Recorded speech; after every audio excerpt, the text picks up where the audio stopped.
Hello and welcome to PTV World, the show debate. I'm your host, Sana Maqbool. Today we're going to be talking about two very important stories. The first is with reference to what has been going on around the world and how Pakistan is trying to do something which many countries, unfortunately, even in the neighborhood, have not been able to do for quite some time now. Pakistan has always advocated for the security and the prosperity of its citizens, including its minorities, and has given special importance to minorities belonging to all religions and all faiths, something that has been extended to them since the creation of Pakistan, and the safety and security of these citizens has been considered a top priority by Pakistan. We have extended freedom of religious practice, a freedom of movement, and a sense of belonging to the country to these minorities. And this is something that has been happening in the country for quite some time now, and is quite evident from the fact that even though when we do see incidents that occur, unfortunately, based on radical thought or extremism, there is action taken by the authorities in Pakistan. There is always condemnation of such incidents. And then, of course, the culprits are also brought to justice. Investigations are carried out, and then justice is also met. This is something, unfortunately, which is not practiced in our neighboring country, India. We've seen the situation deteriorate over the years. Muslim population in India has always been a main target, but we've seen this also extend to other minorities within India, including Sikhs and Christians. And unfortunately, and however grave the incident there is, we don't see the kind of response from the authorities that it requires, and the kind of security that needs to be provided to the minorities over there. So we're going to be taking a look at the situation in Pakistan, also with regards to recent incidents where we've seen that the state institutions have investigated incidents and have brought the people to justice. Just recently, we also know that last year in August 2021 in District Bhung in Rahim Yar Khan, there was an attack on a temple, and now we know that 22 people who have been investigated and have been proven guilty have been sentenced to 5 years in prison and also been given a 5 lakh fine. Similar incidents in the past have also been met with similar verdicts. We've also seen the incident that happened with the Sri Lankan citizen in Sialkot, which was met with a response, a stringent condemnation from all sides, and then, of course, an investigation that has brought the culprits to justice and have also resulted in death sentences of many who were involved. We're going to be taking a look at the situation in our first segment, and then taking a specific look also at the situation with reference to Kashmir in India, something that we know that the Modi regime has been trying to infiltrate and change with regards to their sinister designs in terms of demographic changes within the occupied territory. This is something that the Foreign Minister Bilal Bhutto Zardari also spoke on the floor of the House and talked about how this is something that has been going on for a long time, and since 2019 these actions have only been taken to consolidate these unilateral changes by India. We also know that the Delimitation Commission report, which we also discussed earlier in one of our shows, is something that has been called out by Pakistan and has been completely rejected, calling it, of course, something which is in line with Indian designs to change the demography and then, of course, consolidate their positions and their actions of August 2019. So that will be our focus in the second segment of the show today. As always, I've been joined by Farrukh Pitafi and Raja Faisal in the studios, and for our first segment, I've been joined by Kapil Dev, who's a human rights activist, and barrister Ambreen Qureshi, who's a legal expert. But before we continue our discussion, we're going to take a look at a small package prepared by our desk, and that will continue. Religious freedom in Pakistan is inspiring for the rest of the subcontinent nations.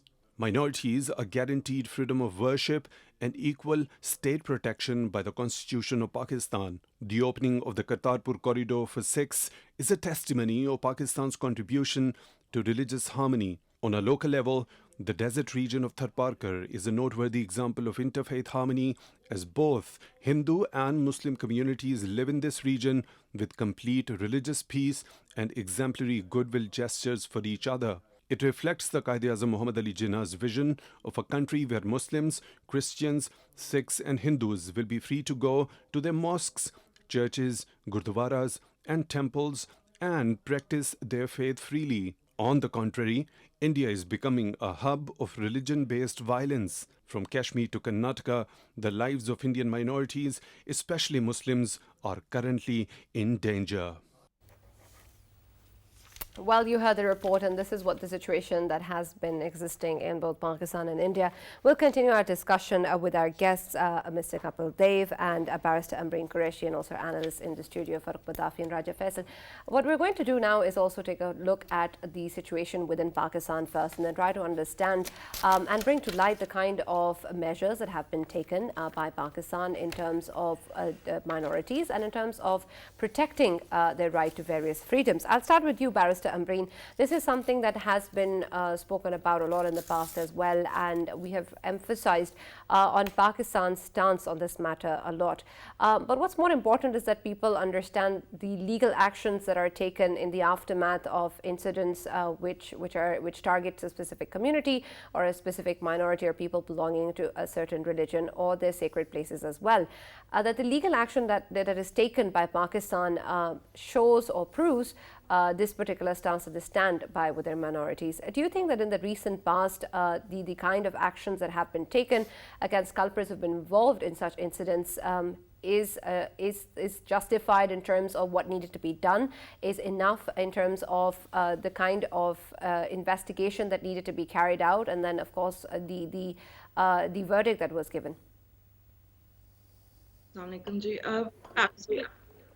Absolutely. Most important thing is that the leadership of a country actually recognizes the minorities and the protection for the minorities, not only their lives, but also their places of worship. And if that is being done, I feel we are in the right path, and we are progressing towards a better Pakistan, and that's exactly what we can see. These judgments don't come overnight. There are many stakeholders that are involved, and if they all work together in order to ensure that there is protection of the minorities, only then we see results. So I see a very good response, not only from the leadership. You will see the leadership condemning it. You will see Chief Justice of Pakistan in this particular case that you've mentioned, taking suo motu about of this issue, and making sure that the minority, the Hindu community, is not feeling abandoned. They're not feeling that they've been orphaned by the stakeholders. And obviously the police as well. So all of these stakeholders have played a very vital role into ensuring that the law is implemented, because the Constitution has always protected our minorities. The Constitution is always there. And then obviously you have the United Nations Charter, which Pakistan is signatory to. But to put it into action and to ensure that justice is done, that can be seen in this judgment. And that is obviously, I personally feel, a good show of how we want to protect our minorities, and how not only protect them, but also give them respect. For nobody can just randomly come and give. Barrister Ambreen, also help me understand. You spoke about how, of course, this is something that involves a lot of stakeholders and a lot of levels where, of course, action needs to be taken for such change to be made. Why is it that, though this is something that is perhaps also protected by constitutions in various other places other than just Pakistan as well, that seemingly simple actions or measures that need to be taken seem to be quite difficult or challenging for other countries to take? Exactly. I mean, you see how things are in India. You will see there were about more than 100 of civil servants who had written a letter to the Prime Minister Modi, saying that they need to stop the violence against Muslims. There were more than 100 plus individuals from proper recognized authorities who have showed their concern regarding what the leadership is doing. However, when the leadership is adamant to ensure that their largest minority should at all times feel threatened, abandoned, and in a way orphaned by their government, then that's what they want. They want a complete, that feeds their purpose, and their purpose is to ensure that this entire country is based on one religion, and they do not recognize any other religion. And just to add to this, just very recently, 2 days ago, California University was holding a session, and it was called Global Freedom of Struggles from Kashmir to Palestine, and that was delisted because the Indian embassy filed an official complaint saying that they could not hold a show. So this actually just shows the kind of mindset that has been created over these years on not only for certain particular groups, but public at large, that they don't even want foreign countries to even talk about it. Right, of course. Mr. Kapil Dev, when we look at the situation in terms of human rights violations or minorities specifically not being given their due rights, there is, of course, the legal channel that people can go towards, and the courts are the platform to provide justice to the people. But unfortunately, in parts of the world, in India, we see that perhaps that sort of reliance is not there. We've seen some good decisions coming out of the Supreme Court, but is this something that is a reliable institution for people in India to pursue, to be able to get the kind of freedoms they want or the kind of protection that they deserve? Yeah, thank you very much. I think the recent decisions of the Supreme Court, this is really very welcoming decision. And what we see that in India, contrary in India, what we see that the level of persecution of Muslim minorities in India that is badly increased during the Modi's fascist regime, because of Modi's Hindutva's policies.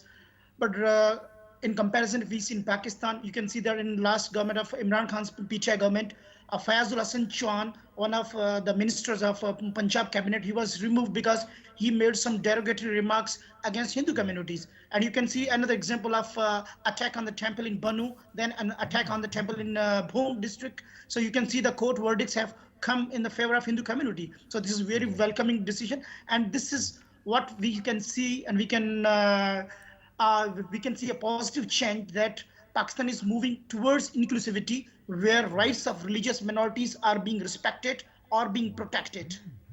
Right, Kapil Dev Sahab, since we are talking about Pakistan as well, let me ask you about the change that is coming. Of course, what we are discussing at this moment is top-down approach. The leadership has consensus that there is going to be zero tolerance of violation of minority rights. But when you talk about systemic problems, there seem to be some in our legal system. How can that be improved, sir? Yeah, I think there are certain issues. When we talk about the equality in the Constitution, though Constitution does provide equality to all the citizens, including Hindus, but 18th Amendment actually put a bar on the non-Muslim citizens, that is Hindus, Christians or Sikh, that they cannot become prime minister. So there is some sort of contradiction in the Constitution itself. Then we see that the issue of the forced conversion of young non-Muslim girls, Hindu and Christian girls, who are forcibly abducted and then converted to Islam. So I think there are certain areas where I think legislation need to be done so that these issues which are bringing bad name to the country, bad name to the religion, I think these need to be tackled as soon as possible. Absolutely. Barrister Ambreen, looking at the recent facts, of course, Pakistan has been putting extra efforts towards reviving, sorts of Kartarpur corridor, and plus there are so many mandirs, temples. They are being revived, they are being redesigned, and money has been poured into this sector. Do you think that this will be helping further in future of minorities of Pakistan for living in Pakistan, and the living conditions and the society, the acceptance of the minorities in the society would be better in coming future, just because of the reason that government has been putting up extra efforts in it? Absolutely. I think not only just the government, but also the judiciary, the police as well. Earlier, there was some sort of apprehension every time a case would come against a Muslim by a Hindu. There would be some sort of, twice thinking of how to proceed with the case. That I feel with such judgments and such strong statements on the floor of the Parliament, as well as by, like I've said, our Chief Justice, it gives them people who are working at lower levels. By that I mean judges, because these cases do not go right to up to the Supreme Court of Justice.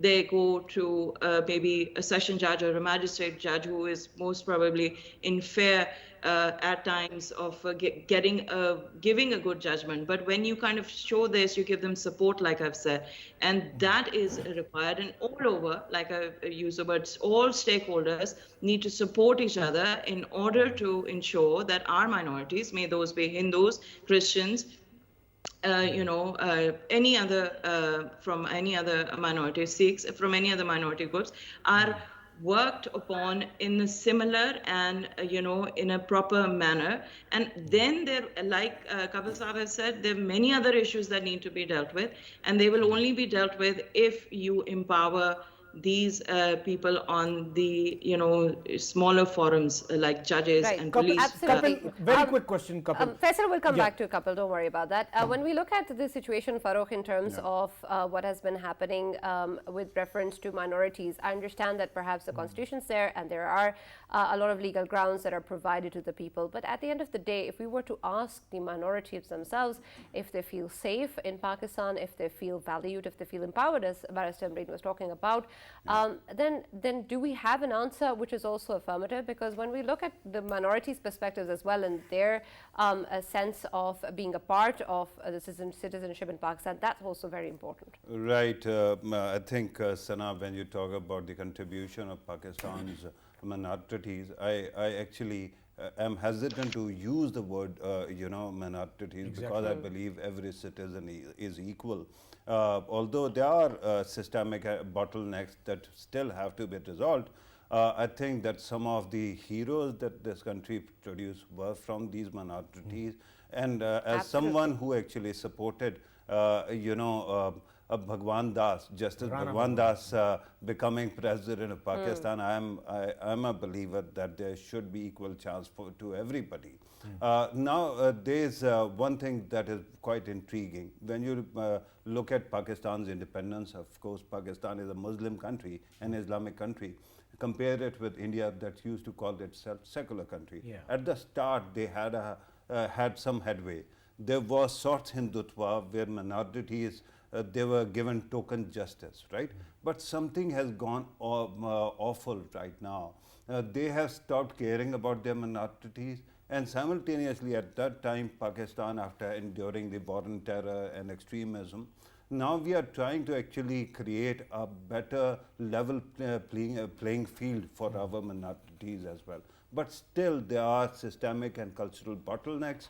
One aspect is that the minorities still remain outside the major community. We have to actually normalize interaction with the entire minorities, right? For example, and then there is, of course, we come from the Indian society, because before freedom, we were one. So we have inherited their biases as well. For example, they are stereotyping of various minorities. Christians are usually attached to or considered part of a single community and single way of life. So we have to actually integrate everyone, and we have to start working on it. What gives me a lot of hope, on one side, presidents of Pakistan, prime ministers of Pakistan have been going to Holis, Diwalis, Christian masses. Our army chief has been going there. Whenever there was a case of minority right violation, our honorable courts have taken suo motu. But then again, it is top-bottom approach. We'll have to ensure that it trickle down to the grassroots level. I hope it will be possible, and we will do it, inshallah. Yes. Right. Kapil, I wanted to come towards you. There was a time when we used to see, and Farrukh has rightly pointed out, Rana Bhagwan Das, he became Chief Justice of Pakistan at one time. And of course, we have several other examples.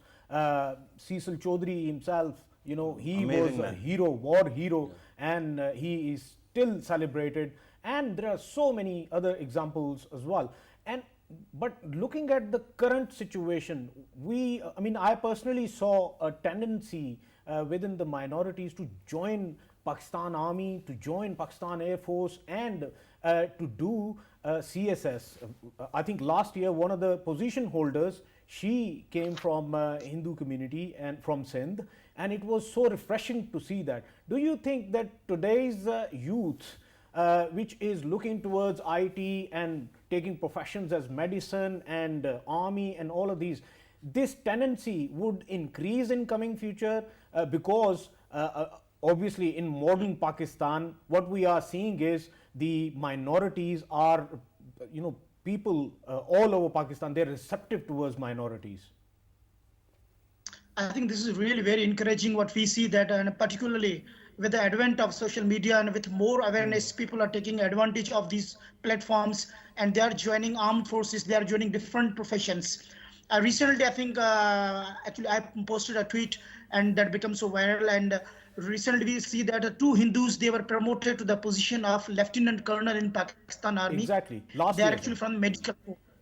Yeah, and recently a Hindu, he was, he cleared the CSS exam and he was has been appointed as an ASP, Assistant of Police. So we see that these are the positive changes and people are joining different fields instead of going abroad or instead of choosing other land. When I say other land, means instead of going to India. So now people are taking advantage of these opportunities and joining different fields within Pakistan. And the good part is this, that now there is a more acceptance of Hindus in various fields. Previously, I think I don't see that there were the Hindus. I think before Musharraf's era, I think Hindus were not even accepted in Pakistan's army. So it was Musharraf's time when Hindus, they were accepted in Pakistan's army. So still there is much need to be done in the area of, let's say, Hindus are recently being admitted or being accepted in the area in the medical corps. But there is that I think there's a need to they need to be inducted in infantry, in artillery, or in other corps as well. So I think Right. the signs just are want to quite mention positive, and we another are thing. A couple of years ago, but I think it was last year, that one of the Hindu soldiers, he obviously, he was martyred in Wana, I guess. And of course, Yes. he's a celebrated soldier within Pakistan Army as well. So we And need to Sikhs celebrate also. that as well. By the way, Sikhs also.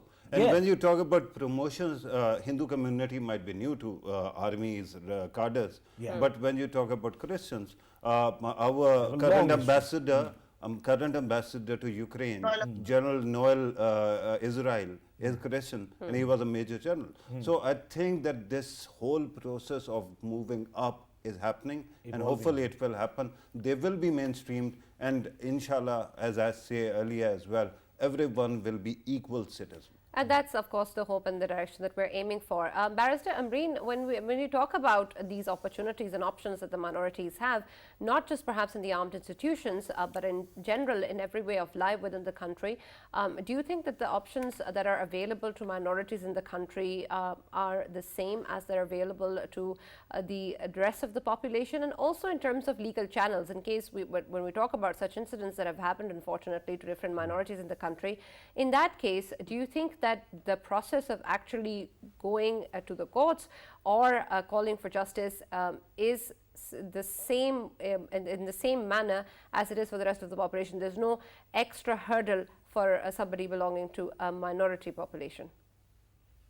Well, as far as general law is concerned, yes, there is no hindrance, there is no technicality or further requirement from any of the minorities. As long as you're a citizen of Pakistan, the law is applicable to you.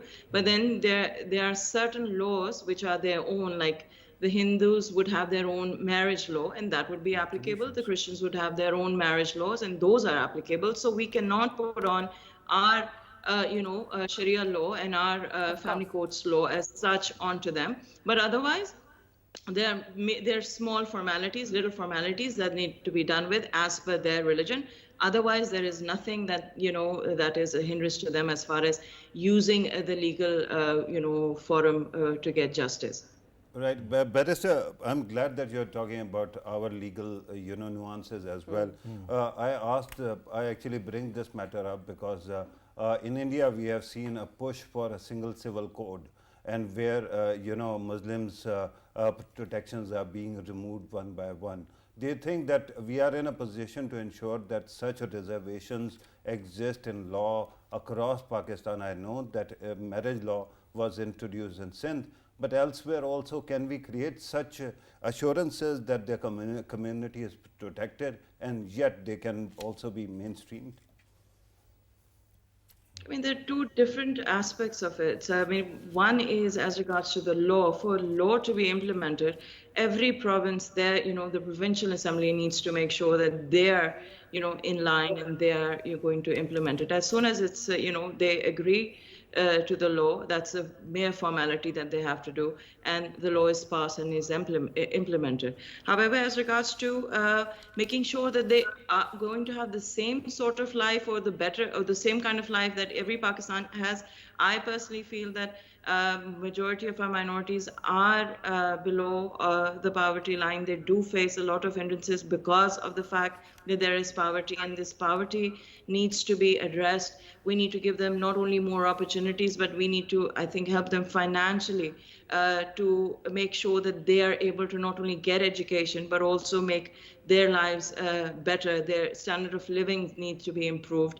And, not all of them are educated. And I think that needs to be, you need to focus on these things and, Social in a empowerment. piecemeal approach. Yeah, that's a good point. Kapil, we have interaction on Twitter, and I know that you are quite active on Twitter yourself. So do I. He was just mentioning his So tweet. do I. Yeah, and what I wanted to ask, as you are someone who goes through media, who goes through social media all the time, do you think that Pakistani media needs to put more efforts into highlighting the efforts of minorities for Pakistan, so that the environment for minorities gets more better? And by the way, regarding our entertainment industry also, Yeah. it is very unusual for any name, when you look at the end credits, to actually have minority representation. It stands out. Do you think that we can accelerate that they are part of every walk of life very quickly, and it becomes a normal thing? Yeah, of course. I think minorities, when we see on the television screen, or I think more than 50 odd channels, we see every other anchor, every other analyst, defense analyst, or any political analyst. So there is not a single Hindu who comes on the television. Okay, we are only invited when the shows are hosting about minorities issues. So I think there is need to we have a more mainstream minorities on the television screen. Sikh anchor that does a morning show, but we don't have Harmeet many. happens to be my friend. Yeah, mine too. And but Kapil, you are going to be a regular appearer in our show. And not on minority topics. we can talk about anything. Yeah. Because I want to put my tag as minority because I'm a human rights activist. So I'm talking about all the religious minorities and all the human beings, all the marginalized segments of the society. One little thing, I think there is need to take more affirmative actions in order to mainstream religious minorities in every walk of life, be it a political arena, be it journalism, be it any social walk of life. So there is need to take more affirmative actions through positive discrimination, through providing quotas in every field. So this through only these through efforts we can see more minorities in the public spaces, on television screen, or in the public life. Absolutely. Right. Kapil, do you also think that perhaps the public opinion at large is also an area which is challenging in terms of how the people also look at people belonging to other religions or other faiths? We've of course seen some radical elements, some extremist elements, which is why we've seen such incidents in the country and elsewhere in the world as well. But that of course means that there's a problem also in the way that people perceive each other. There is a problem of othering people belonging to different groups. There is a problem of perhaps looking at them as a threat or an enemy or as fundamentally different or wrong. How is it that we are going to tackle that? Because that's perhaps much more than just providing a baseline security to our citizens or their opportunities. It's making sure that they're equal in the eyes of everyone belonging in the country. And very quickly, I have this bad habit of sneaking in another question every time somebody else actually asks a question. That's okay. But very quickly, you brought up the matter of forced conversions or forced marriages of Hindu girls.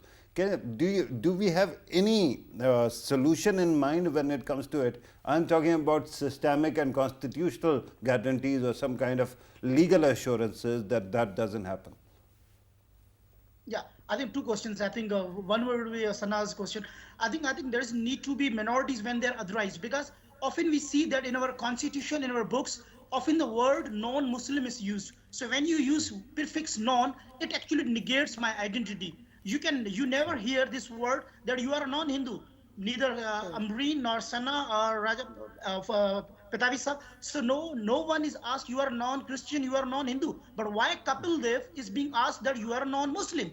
My identity is Hindu. So this actually otherizes me. This actually negates my identity. So there is need to change this discourse. There is need to change this narrative, and we need to have a very inclusive narrative.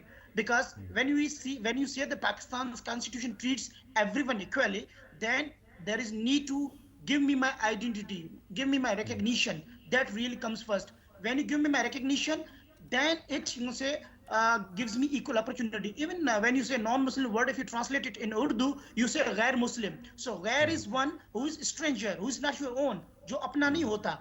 So we need to change this narrative. We need to include minorities. So there is need of inclusive approach. Coming to your second question, the context and the approach will change. Barrister Amreen, you just heard Kapil, whatever he said. Do you think that our constitution needs more amendments in that context? Or our procedural code?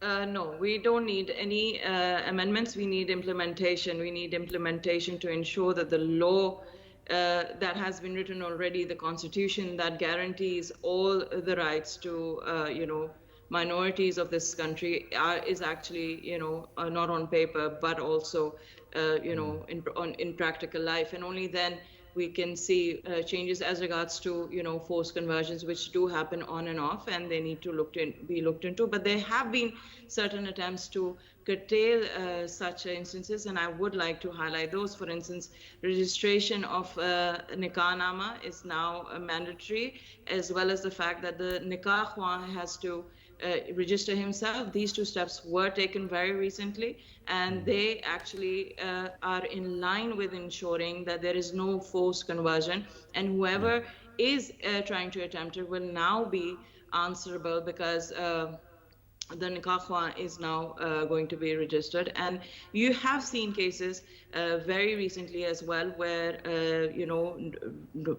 somebody from minority section have been kidnapped or was trying to be forcefully converted. The government has taken over charge of that child, and they put her to Child Protection Bureau until she was ready enough to give her statement. So Barrister Amreen, how is the matter of consent established in that? Because a lot of the times when we see forced conversions, in the aftermath of that, we see that the people who've actually been converted also consent to doing that by their own choice, which is not the case. And come on record actually saying that they converted out of free will. But very quickly also, what are the legal actions taken against anybody who actually breaks that code, particularly nikah khan? Okay, well, the first thing as regards to your question, if a child is a minor and she has been forcefully converted, the law is very clear. The law states that the state takes over. The state is the guardian of the child, and what happens then is you do not either, like it's happened in the past in certain cases, you take the child to the Child Protection Bureau and the child stays there till she attains the age of 18. Until then, she's not married, she's not given to the abductor. Even if she says that she has gone there willingly, that is negated by the fact that she's underage. So this was something that I have proposed, and many other, and which is being done as well, to ensure that the child is protected, because you do not have the mental capability to be able to comprehend what has happened to you. And many actually say these statements or make these statements against their families under threat, under a lot of duress of some harm being happened to their parents. So there are many things as regards to forced conversions that has happened, and there is work that's still being done, that's still in the process, but there is good work, and there is good, recognizable work which is being done by the government of Pakistan. Yeah, right. Sorry, Faisal, I just want a clarification from Barrister Amreen. Does this also apply to children who've been forced to marry under 18 as well? And would that come out with statements saying that they consented to it? Absolutely, it does. Kapil, just the last question from you. Do you think that it has more to do with today's advent in the social media that all of these cases are happening of forced conversions and forced marriages as well, because recently what we saw even in the Muslim community as well, I mean there are many cases in which underage girls or underage boys, they were making their own decisions and moving away from the families and getting married. So, and of course, a lot is just because of the advent of the social media, that they are doing whatever they want to do, and they don't have the parental guidance with them at that time. And of course, they are making their own decisions. Do you think it is the case? No, I don't think so, because I think the cases were happening before, but because of this more media platforms, I think cases we have got this awareness and now being reported, and there are still many cases which are not reported. So there is much underreporting of these cases as well. A second thing I would like to highlight on this platform, that why only Hindu girls are being abducted, and that too very minor girls. Why not Hindu boys? They are not being picked up. They are abducted and they are being forcibly converted. If we have to get an CNIC, or you can say driving license, or we have to get registered for the elections, getting on the voter list. So we need to be 18 years. So why don't, and what is stopping to bring a law to stop the forced conversions in first place? Right. So That's a good point. Kapil Dev, very quickly, I want you to comment also on the state of people or families that actually migrated, Hindu families migrated to India, and there they had to suffer a lot of persecution. Can you comment on that as well? Yeah, I think recently 800 families, they returned, 800 Hindus, they actually returned to Pakistan from India. So situation in India is not that Hindu friendly. When I say Hindu friendly, means Pakistani Hindu friendly. I think the Hindus, they don't get the nationality over there in India. So it takes them years and years to take that, to get that nationality. And as if they are not Indian national, so they cannot open their bank accounts there, they cannot purchase the property, they cannot own anything. So hence they purchase their properties or businesses in the name of their relatives who are already Indian nationals. So what happened? So their properties are hijacked, so they are being taken away by the relatives, so they are left with nothing. And also what we see that in Modi's era, the economic situation of India is not that good, that Hindus, they prefer to go to India. Instead of going to India, so Hindu professionals, the doctors, engineers and other professionals, they are going abroad and they're becoming the part of the brand list, and they are preferring the countries, Middle East, Canada, America and other countries like other Muslims do. So they are no more going to India. So India is no more an option for Pakistani Hindus to move. It's the only option for us. Absolutely. Thank you very much, Mr. Kapil Dev and Barrister Amreen Qureshi, for joining us and being a part of the debate. Thank you for your insight and your opinions. Yes, Farrukh. Right. Very quickly, I just wanted to remind everybody who's watching this channel that this is Pakistan's state channel, and we are talking about Pakistan, Islamic Republic of Pakistan. We are discussing all the aspects so openly on this channel. Now I want Indian secular India's, Doordarshan and public state-owned channels to actually come up with similar kind of discussions on their minorities as well, because they are not doing it. Their media is crushing their minorities. Let us see the contrast and appreciate that Pakistan is opening up and focusing on these rights issues. Farrukh, absolutely, if that's wishes very important. were horses, Indians would ride. Faisal, I have an important question for you. Is your tea all right? Yeah, you seem to have dropped okay some. now. It's okay? Yeah. I neatly, pushed All it right. on. We'll move on to our second segment now, where we look at the situation in Kashmir, another area which we've talked about at length, and something that still does not continue to get any better. In fact, it deteriorates by the day, and we've seen measures taken by the Indian government which continue to limit the people in Kashmir and their right to self-determination. We're going to talk about this in further detail in the light of the Delimitation Commission report as well. But first, let's hear what the Foreign Minister Bilawal Bhutto Zardari had to say. 2019, India announced a series of illegal and unilateral measures in Indian illegally occupied Jammu and Kashmir. These steps were aimed at changing the internationally recognized disputed status of Jammu and Kashmir and altering the demographic structure of the occupied territory. These illegal and unilateral Indian measures were completely rejected by the people of Kashmir on both sides of the LOC. India has since been relentlessly pursuing its sinister design of demographic change, including through measures such as issuance of millions of domicile certificates to non-Kashmiris and allowing non-Kashmiris to buy property in Indian illegally occupied Jammu and Kashmir. Well, these are the measures that we have talked about before as well, and something that have been going on in illegally occupied Jammu and Kashmir for a while now. And Faisal, these changes, of course, point towards India's efforts towards making sure that the decisions that they took back in August 2019 are consolidated and they stand. And they keep giving more and more reasons to the world as to how this is something that is an internal matter of India, which of course it's not. But then again, at the moment, we don't really see the kind of response that we need to see. And in the aftermath of the Delimitation Commission report, it becomes perhaps even more bleak that we'll be able to see something that's actually done about it. Sana, first of all, let me tell you that in Indian illegally occupied Jammu and Kashmir, of course, one is Jammu and one is Kashmir.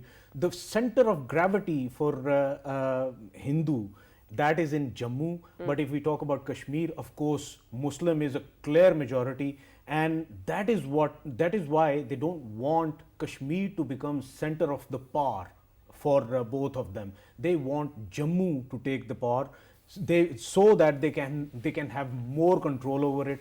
But world needs to know that even of today, Jammu and Kashmir, Indian illegally occupied Jammu and Kashmir, after 370 and 35A abrogation, of course, India has turned it into the most militarized zone in the world, where ratio to the population is 1 to 9 already. So this is the case, and now the delimitation. Why they increase the Jammu ones? Because they want more power to the Jammu. By the way, I just wanted to talk about another point, that they have turned Anantnag, they have cut it from Kashmir and joined it with Jammu. So why? Because there was Muslim majority, but it is very important for the Hindus because Amarnath Yatra takes place there, and that is why they simply joined it there. So whatever is in in their plan, in Hindutva ideology's plan, they are doing it. And I am telling you, in coming future, the situation get more worse, because they are bringing all of these hardliners from throughout the India, and they are promoting them and propagating them that they need to come into Jammu and Kashmir and live there, make their own businesses there, because they want to disturb the demography of Kashmir, right, so that this is the only way they can actually get their consent in their own favor, which of course would be a different case in right. And I understand that, but of course we've talked about why India is doing what it's doing, and it's quite apparent to us. But Farrukh, is it as apparent to the rest of the world as well as it is to us, or is it something that is being deliberately ignored and proceeded because, of course, their own vested interests? I think the answer to that is fairly clear.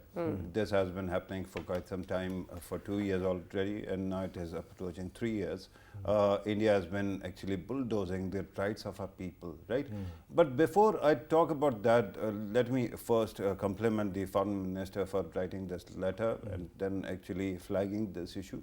I think it is very important. He is a young man, and it is heartening to see our next generation actually taking up the matter. And then let me also remind everybody who's watching that I am not your garden variety India beta. I'm, if one word that qualifies for me is Indophile, but then I have been pointing out very repeatedly that to actually quote Shakespeare, these violent delights have violent ends. That when you do it to some people, it ends up being the similar kind of slaughter for your entire people, right? And India has been actually poisoning generations of Kashmiris, they're destroying their lives, and now the chicken have come home to roost, and now it is happening to entirety of India. Now about Kashmir, I think the day India abolished Article 370, the actual crime, apart from 370, was 35A. The way they abolished it, the purpose was to bring about a demographic change. And we have seen that Hitler pales in comparison the way India has been actually going about it. First, they actually, Article 35A ensured that no outsider from the state could actually, who didn't have a domicile, could actually come in and create, own lands or actually change the demography, so to speak. But now they are gradually doing 3 or 4 things. Bait and switch. First, they have actually allowed for, Hindu pundits to come. They used to belong to the place, but now they are establishing colonies where they actually live together, and then it is heavily guarded. So you already create an elite that has to be protected at the cost of the local population that was already living there. Then they actually said that they are going to, settle outsiders, particularly people who left from Afghanistan, Pakistan, Bangladesh, other countries at the time of inception. And they are going to be settled there as well. Hindus, not Muslims, right? And eventually, what they are doing is they are changing the constituencies through these delimitations so that every Muslim constituency is watered down, that their candidates are going to, the people who are going to win in elections, they are going to be from BJP cadres. And they actually entered into an alliance before they actually went for the Article 370 and all. And they were in government, and then they did away with Mehbooba Mufti's government, and then they took over. And now Kashmir exists without identity, without any support. And gradually what they want is they want to attract a lot of foreign investment in Kashmir. And by doing that, gradually push the Muslims, make life difficult so that they leave and they come to Pakistan or elsewhere. Secondly, if that cannot be, kill them, or then create an environment so hostile that they become minorities in their own land, and then they can, of course, actually give it the status of state back without the special clauses that were earlier there. And then, of course, they can have plebiscite also. And when Muslims are in minority, of course, this thing becomes India's part. Right, and that is, of course, an unfortunate series of events, and this is something that is going to be disastrous and has been disastrous for the people in the occupied valley. It's something that Pakistan has always advocated and called out for. Again, we've seen the foreign minister speak about it, but this means, of course, that at the end of the day, this is something that we've been doing for a long time, and yet the suffering of the people in Kashmir still remains, and there really needs to be something done about it at perhaps a more urgent pace, and the entire world community must stand for the people in Kashmir. That's all that we have from the debate. We'll see you tomorrow.